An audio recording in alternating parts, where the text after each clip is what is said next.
Today I'm making Russian stuffed pancakes.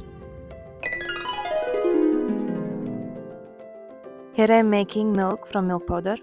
I'm not Russian, but Russian culture is deeply intertwined with mine, purely due to geography. These pancakes are something I miss while living in India. They're actually very easy, so I'll show you how to make them. In a bowl I take 230 grams of maida.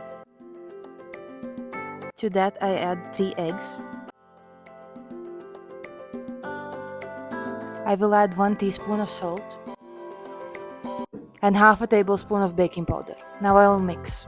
I prefer mixing like this, but if you want to separate dry ingredients and wet ingredients and then mix together, that is up to you. Now I will slowly add half a liter of milk. Mine is made from Zemefro's milk powder. The aim is just to mix everything together without lumps.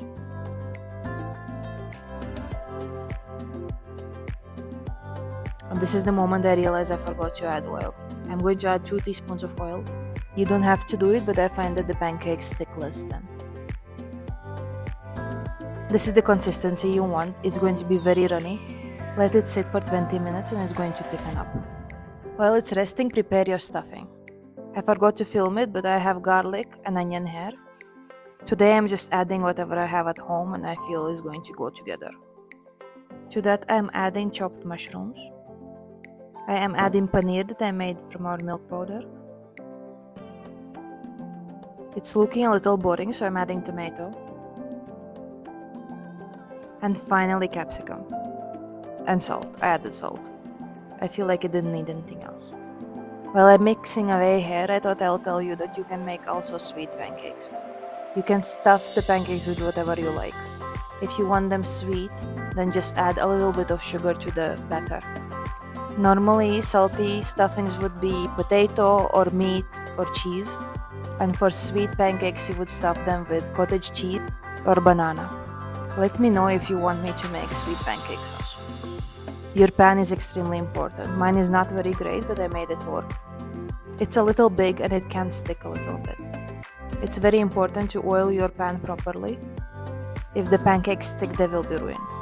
I left this in the video so that you can see usually the first pancake doesn't come out so well. That's usually because you have to figure out your heat and your amount of batter you're putting on the pan. So first things first, you want to spread the batter evenly over the pan. I'm doing it on simmer, and once it's spread evenly, I'm going to increase the flame to medium.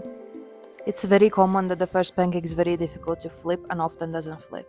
I got mine to flip. I was very impressed with myself, but it is kind of ugly. Once the pancake is spread evenly, you want to allow it to cook until the sides of the pancake start lifting. You want the bottom of the pancake to be lightly brown. I like to put my spatula all around under the pancake to make sure that it doesn't stick. Then you just have to put your spatula under and be brave and flip. Here's the best and easiest way to remove the pancake. Just throw it.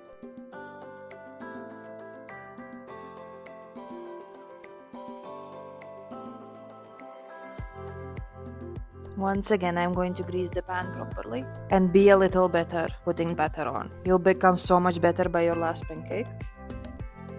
Let it cook.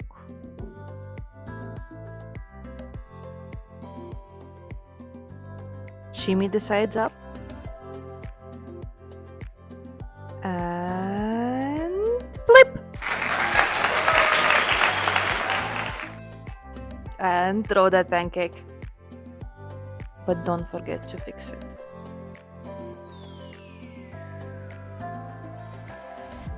It's super important that pancakes are not too stiff. You want them to not break when you're folding them over. I like to turn mine over so that the shiny part is on the outside, but that's not necessary.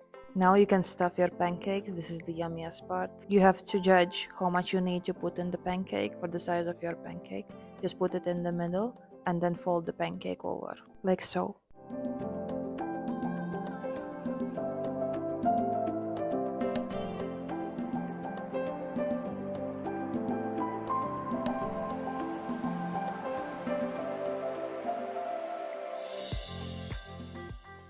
To eat the pancakes, you want to fry them golden brown on both sides. You want them a little bit crunchy on the outside.